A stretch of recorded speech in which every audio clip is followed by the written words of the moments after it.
ठीक है ठीक।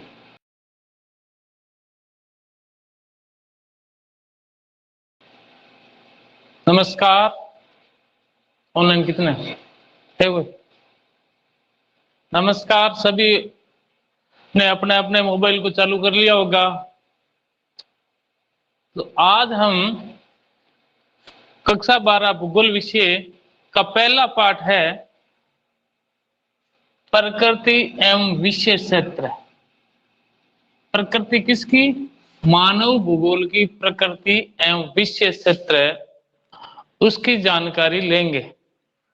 सबसे पहले बेसिक रूप से आपने 11वीं कक्षा के अंदर पढ़ा होगा भूगोल, नाम सुना होगा। भूगोल क्या है उसकी जानकारी हमें होनी चाहिए। भूगोल के अंतर्गत दो शब्द आते हैं, भू धन गोल।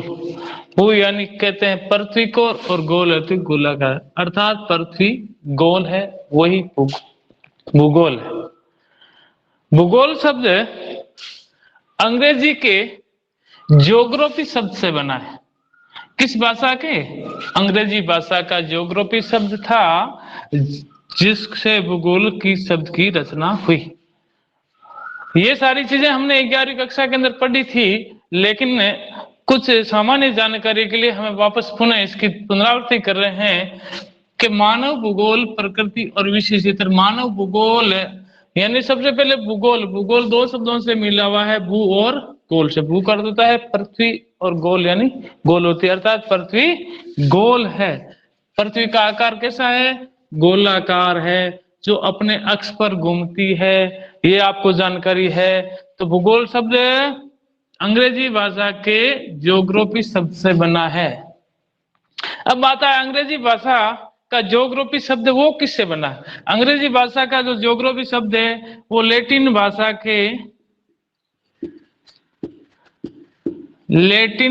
के जियो और ग्रोप्स से बना है।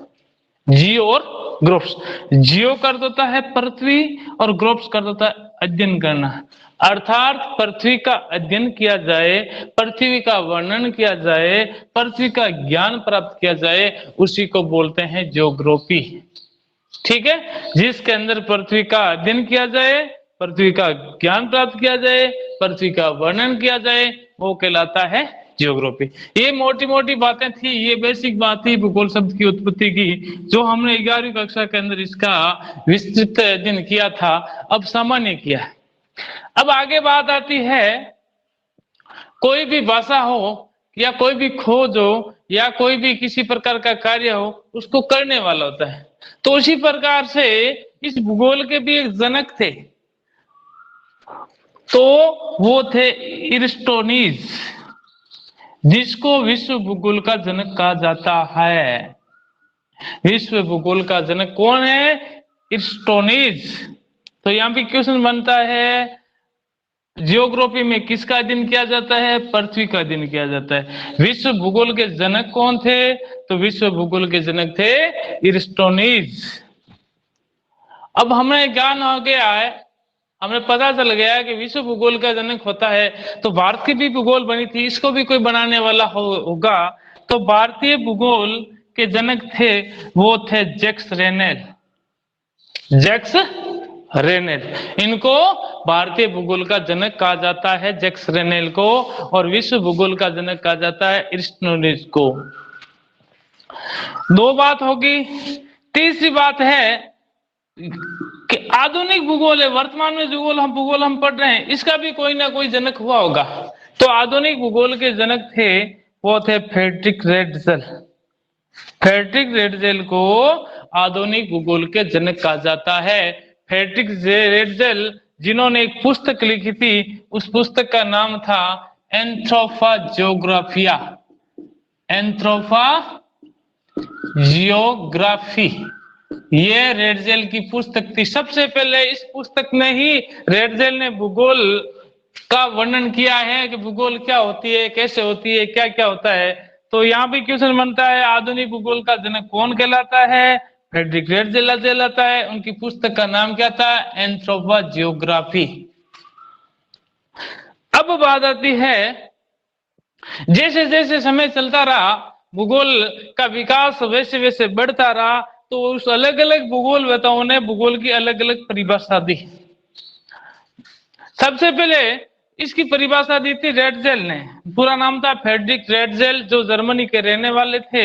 उन्होंने कहा कि मानव भूगोल मानव समाजों और धरातल के बीच संश्लेषित अध्ययन करता है। कि उन्होंने क्या कहा, ये मानव भूगोल है जो मानव समाजों और धरातल के बीच संबंधों का संश्लेषित अध्ययन करता है। संश्लेषित का अर्थ होता है निर्माण करना। किसका अर्थ होता है? संश्लेषित का। तो फ्रेडरिक रेटजेल ने कहा कि मानव भूगोल मानव समाजों और धरातल के बीच में संश्लेषित अध्ययन करता है। ये बात थी फ्रेडरिक रेटजेल की, जो निश्चयवाद के विचारक थे। निश्चयवाद आगे हम पढ़ेंगे निश्चयवाद क्या होता है, लेकिन जानकारी होनी चाहिए। निश्चयवाद के जनक भी कहलाते हैं। उसके बाद में समय और आगे बढ़ता गया। उनकी एक शिष्या थी अमेरिका की, जिसका नाम था एलन सैंपल। एलन सैंपल ने कहा था कि मानव भूगोल ए स्तर पृथ्वी, पृथ्वी क्या है? ए स्तर। ए स्तर का होता है गतिशील। कि मानव भूगोल ए स्तर पृथ्वी और मानव के क्रियाशील, मनुष्य भी क्रियाशील है, वो स्तर नहीं है। मनुष्य भी क्या है? क्रियाशील है, क्रियाएं करता रहता है, जीवन में कई प्रकार के काम मनुष्य करता है। वैसे ही ए स्तर पृथ्वी और मनुष्य की क्रियाओं के संबंधों का क्या करता है? अध्ययन करता है और उनको नया विचार देता है। उसको एलन सैंपल ने उसका परिभाषा देते हुए कहा है कि ए स्तर पृथ्वी और क्रियाशील मानव के बीच में जो संबंध है उनका अध्ययन करता है, वो करता है भूगोल। उसके बाद में विडोल डी ब्लॉस ने एक अच्छी परिभाषा भूगोल की दी। उन्होंने कहा कि मानव भूगोल पृथ्वी की और मानव की पारस्परिक संबंधों का अध्ययन करता है। कि ये पृथ्वी है, इसके बीच में क्या संबंध था, कैसे संबंध थे, इसके बीच जो संबंध थे उन संबंधों में कुछ भौतिक नियम थे, उन भौतिक नियमों के अनुसार पृथ्वी नियंत्रण थी, मनुष्य भी उसका नियंत्रण में था, तो उसका अध्ययन करता है, तो वो कहलाता है मानव भूगोल। क्या कहा है कि मानव भूगोल पृथ्वी और मानव के पारस्परिक संबंधों का नया विचार देता है, जिसमें पृथ्वी को नियंत्रण करने वाले भौतिक नियमों तथा पृथ्वी पर निवास करने वाले जीवों के पारस्परिक संबंधों का अध्ययन, यानी भौतिक नियमों का और निवास करने वाले लोगों के बीच में पारस्परिक संबंध है, उसका अध्ययन करता है। वो करता है मानव भूगोल। तो एक बार पुनः इसको देख लीजिए। भूगोल भू और गोल से बना है। भूगोल अंग्रेजी भाषा की ज्योग्राफी शब्द से बना हुआ है। ज्योग्राफी शब्द लैटिन भाषा के दो शब्दों से बना हुआ है, जियो और ग्रोप्स। जियो का अर्थ होता है पृथ्वी और ग्रोप्स का होता है अध्ययन करना। ठीक है। उसके बाद में विश्व भूगोल के जनक थे वो थे एरिस्टोनीज, और भारतीय भूगोल के जनक थे जैक्स रेसले, और आधुनिक भूगोल के जनक थे फ्रेडरिक रेटजेल। और इन्होंने अलग अलग समय समय पर अलग भूगोल बताए हुए थे। उन्होंने अपनी अपनी अलग अलग परिभाषा दी। सबसे पहले रेटजेल ने कहा था कि मानव भूगोल मानव समाज और धरातलों के बीच संश्लेषित अध्ययन करता है। एलन सैंपल ने कहा था मानव भूगोल ए स्तर पृथ्वी और क्रियाशील मानव के संबंधों का अध्ययन करता है। और विडोल डी ब्लॉस ने कहा था कि मानव भूगोल पृथ्वी और मानव के पारस्परिक संबंधों का अध्ययन करता है। किससे? भौतिक नियमों को मैं नियंत्रण करते हुए करता है। अब आगे बात करते हैं भूगोल के उद्देश्य। उद्देश्य क्या होता है? कोई भी चीज, कोई भी कार्य बिना उद्देश्य नहीं किया जाता है। आप लोग पढ़ रहे हो, उसका भी उद्देश्य है, मेरा भी पढ़ना है, वो भी उद्देश्य है। तो उसी प्रकार से भूगोल का भी उद्देश्य है, वो है पृथ्वी को मानव घर के रूप में समझना और उन सभी तत्वों का अध्ययन करना। ये भूगोल का उद्देश्य है कि पृथ्वी है वो मानव का घर है और इनमें जितने भी तत्व हैं उन सब तत्वों का अध्ययन करना ही भूगोल का उद्देश्य है। आई बात समझ में सबको अच्छी तरह से ध्यान से देखेंगे कि पूछ ले भूगोल का उद्देश्य क्या है, तो बताएंगे पृथ्वी को मानव घर के रूप में समझना।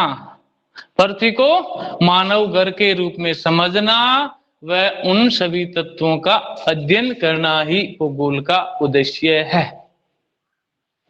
अब आगे भूगोल के घटक। ठीक है, घटक का तात्पर्य क्या होता है? घटक का तात्पर्य भूगोल की शाखाएं। भूगोल की शाखाएं, भूगोल की शाखाएं। भूगोल की दो शाखाएं बताई है। कितनी शाखाएं हैं? दो, भौतिक भूगोल और मानव भूगोल। भौतिक भूगोल के अंतर्गत भौगोलिक तत्वों का अध्ययन किया जाता है, जिसमें पृथ्वी का भौतिक स्वरूप होता है उसका अध्ययन किया जाता है। भौतिक स्वरूप में धरातल है, मृदा है, जल है, भू आकृति है, वनस्पतियां है, जंतु है, यानी सारी जो प्रकृति की सामग्री है वो आती है भौतिक भूगोल में। यानी भौतिक स्वरूप का अध्ययन करना ही भौतिक भूगोल है।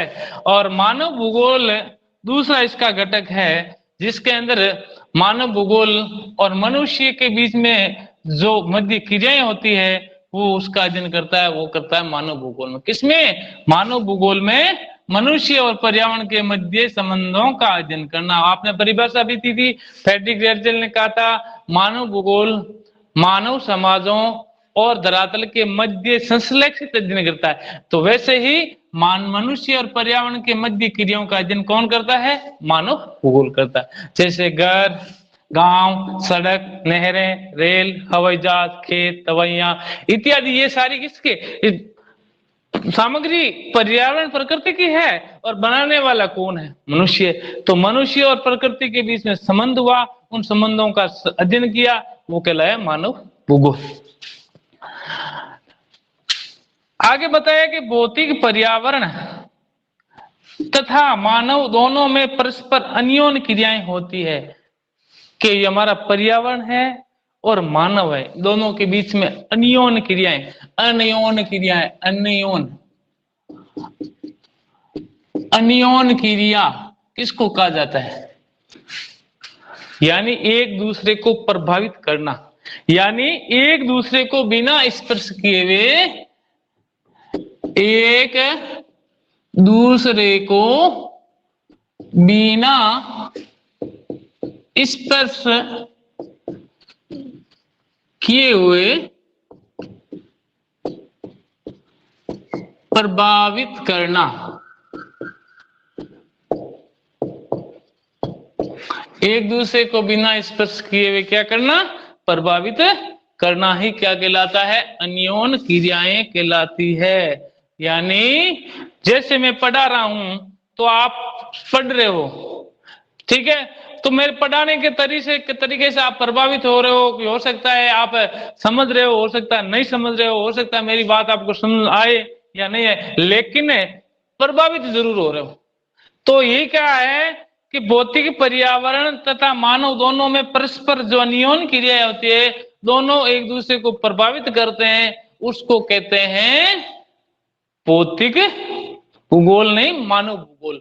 तो आपसे पूछा अन्योन्य क्रिया क्या होती है? एक दूसरे को बिना स्पर्श किए हुए प्रभावित करना ही अन्योन्य क्रियाएं कहलाती है। आगे बात समझना इतने अच्छी तरह से। भूगोल के घटक कितने हुए? भूगोल के घटक दो होते हैं, भौतिक भूगोल और मानव भूगोल। जिसमें भौतिक स्वरूप का अध्ययन किया जाता है वो भौतिक भूगोल, और मानवीय घटकों का अध्ययन किया जाता है वो मानव भूगोल। अब आगे बात करते हैं भूगोल के अध्ययन क्षेत्र के। भूगोल किन किन का अध्ययन करता है?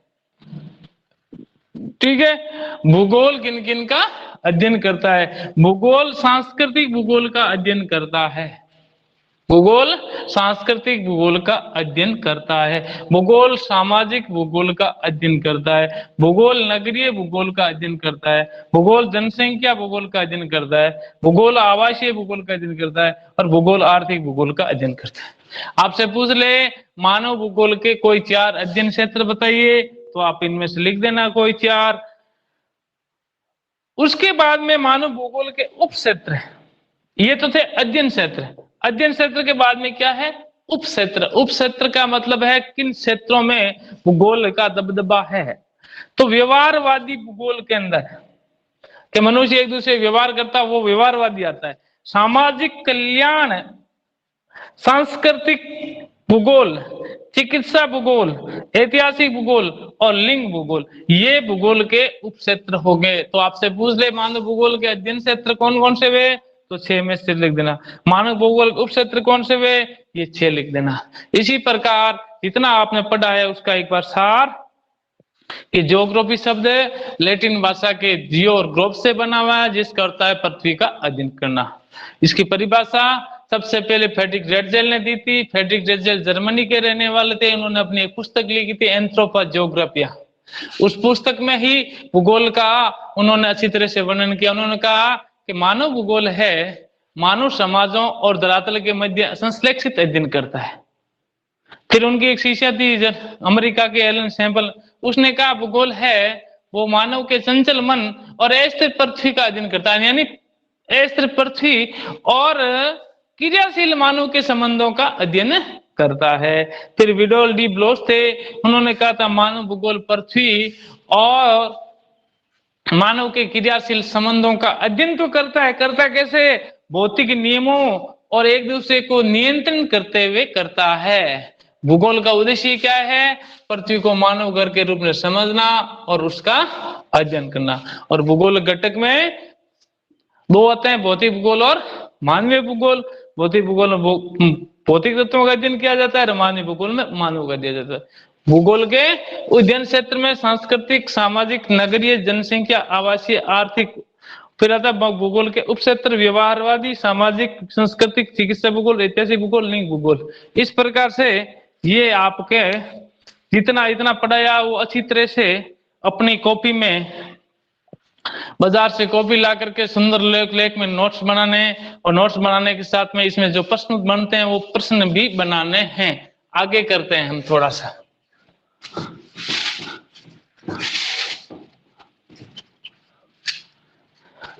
और जिसको कुछ समझ में नहीं आया है या कोई चीज पूछनी है तो चैट बॉक्स में जरूर कुछ ना कुछ लिखें, क्या समझ में आ गया है या हमें समझ में नहीं आया है या आप क्या पढ़ा रहे हो, ये सारी चीजें चैट बॉक्स में लिखेंगे।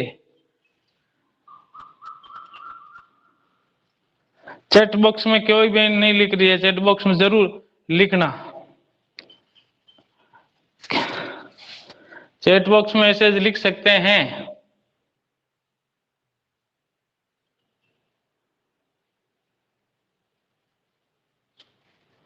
चैट बॉक्स में लिख सकती है भाई ने, कोई मना नहीं है। बोल भी सकते हैं, म्यूट नहीं किया हुआ, आवाज आ रही है आपका, वीडियो चालू है, चल बोल के बताइए, सबको समझ में आ गया? आवाज नहीं आ रही कि मेरी आपको? इसमें बोल के भी बता सकती हैं आप, क्या आपके समझ में आ गया क्या?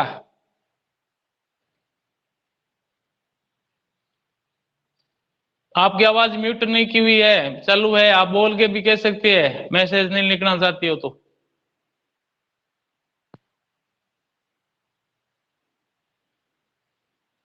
बोलिए। चलो नहीं बोल, उत्तर उत्तर नहीं दे सकते हो तो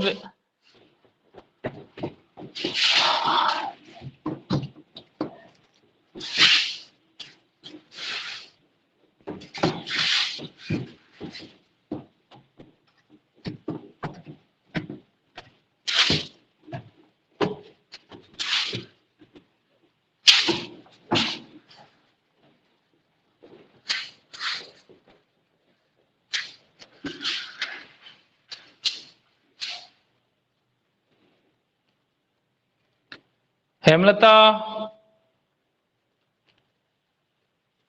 राधेश्याम, आवाज नहीं आ रही क्या आप लोगों के पास में? आ रही है तो तुरंत बोल के बताइए, या चैट बॉक्स में कुछ ना कुछ लिखिए।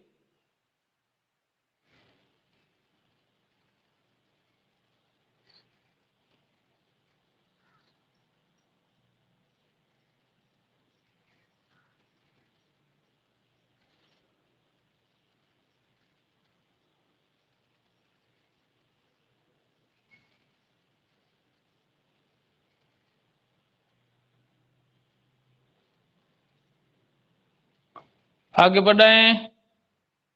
ठीक है,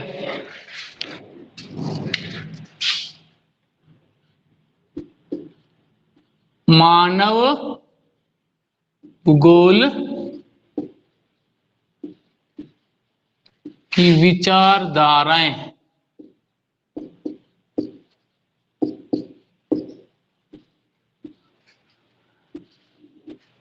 आगे बढ़ते हैं, मानव भूगोल की विचारधारा। पहली विचारधारा थी वो थी निश्चयवाद, दूसरी थी संभववाद और तीसरी थी नव निश्चयवाद।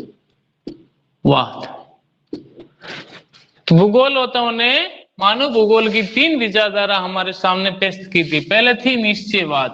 निश्चयवाद के जनक थे वो थे रेडजेल। ठीक है, निश्चयवाद को प्राकृतिकरण भी कहते हैं, प्राकृतिकरण।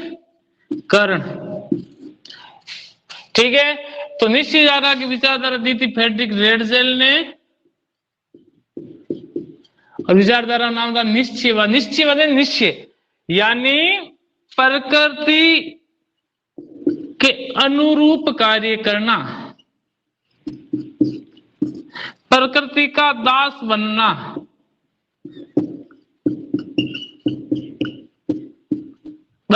निश्चयवाद विचारधारा कहती थी प्रकृति ही सर्वा थी, प्रकृति ही सर्व थी, यानी मनुष्य प्रकृति के अंदर ही, प्रकृति से डर करके, प्रकृति के अधीन रह करके ही कार्य करता था, वो थी निश्चयवाद।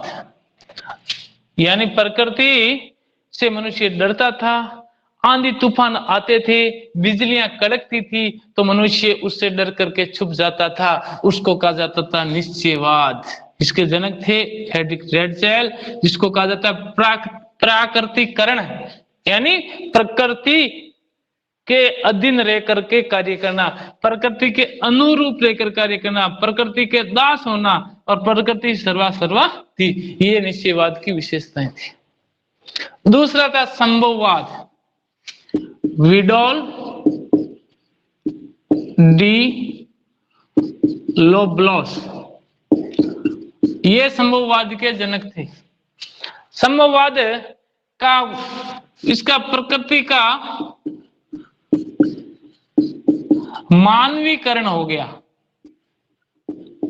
प्रकृति का मानवीकरण, यानी प्रकृति को मानव के अधीन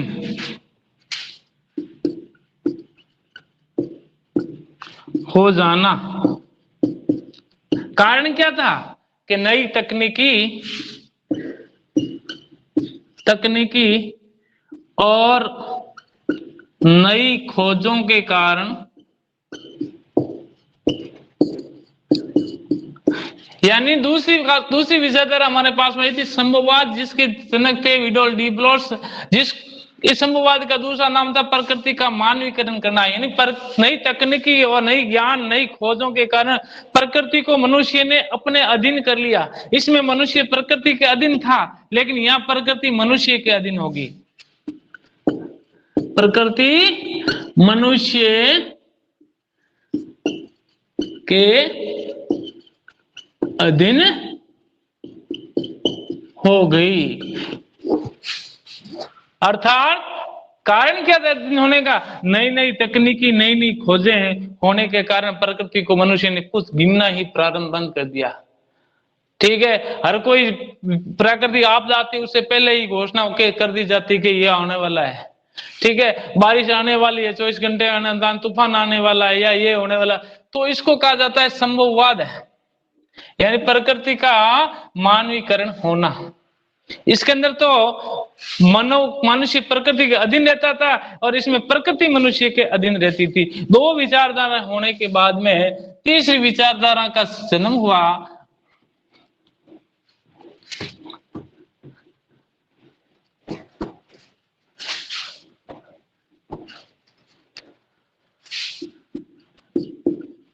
निश्चयवाद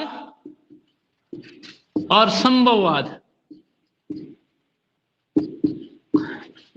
से तीसरी विचारधारा हुई थी नव निश्चयवाद। इसके जनक थे ग्रिफिथ टेलर। ग्रिफिथ टेलर, इसका नाम दूसरा नाम था रुको और जाओ।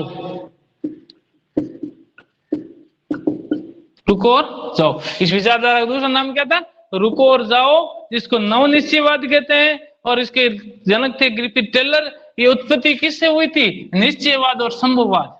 इसमें प्रकृति सर्वा थी और इसमें अंदर मानव था। लेकिन इस विचारधारा में प्रकृति और मानव दोनों ही बराबर थे। यानी मनुष्य प्रकृति का विनाश नहीं करते हुए अपनी उन्नति करता था। उसको कहा जाता है नवनिर्माण, जिसके अंतर्गत मनुष्य प्रकृति को बिना कोई नुकसान पहुंचाए अपनी उन्नति करता है, नई तकनीकी का ज्ञान लेता है, नई नई खोज करता है, उसको बोलते हैं नवनिश्चयवाद।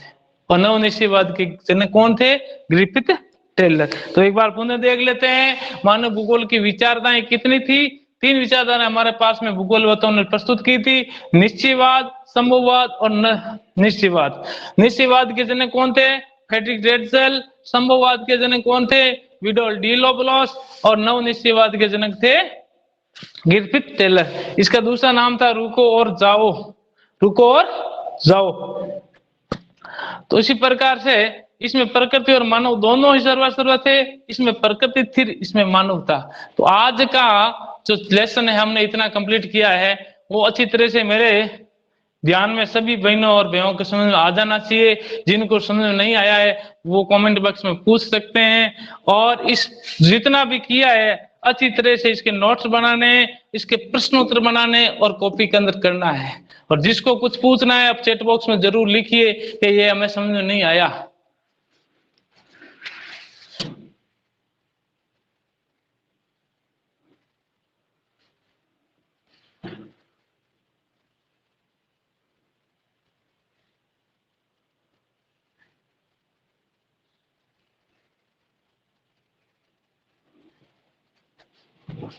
किसी को पूछना है तो जरूर पूछिए, बोल के पूछिए। आपका ऑडियो चालू है, म्यूट नहीं किया हुआ है। आप पूछ सकते हैं जिसको कुछ भी पूछना है। चालू है ऑडियो आपका। नहीं, चैट बॉक्स में पूछ सकते हैं कि हाँ हमें ये समझ में आया, क्या हुआ। तो मैं पूछ रहा, क्वेश्चन पूछ रहा, आप उत्तर दोगे। विश्व भूगोल के जनक कौन है? तुरंत उत्तर बताइए फटाफट। देखते हैं सबसे पहले कौन बताता है। विश्व भूगोल के जनक कौन है? राधेश्याम, राधिका छिंपा, तनु कंवर, बताइए फटाफट बताइए। विश्व भूगोल के जनक किसको कहा जाता है?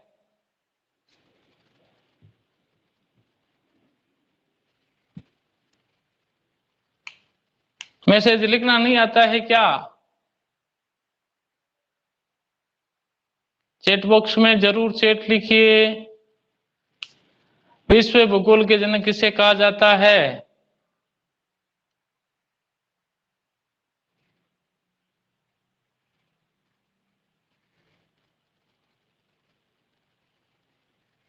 हितेश, हेमलता, राधेश्याम, मैं प्रश्न पूछ रहा हूं, उनके उत्तर आपको बताना है तुरंत।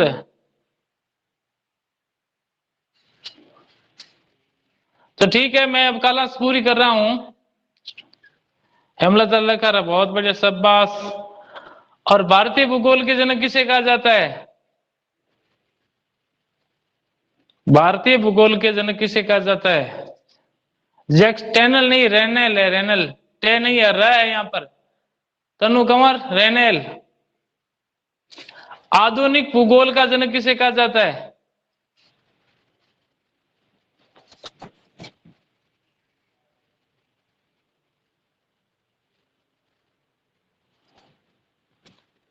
ठीक है, तो जो आप लोग जरूर इसके नोट्स बनाने हैं, प्रश्न करने हैं, कॉपी में एकदम सुंदर सी हस्तलेख में, और इसके स्क्रीनशॉट लेकर के मुझे कल भेजने हैं कि मैंने इतने काम किया है।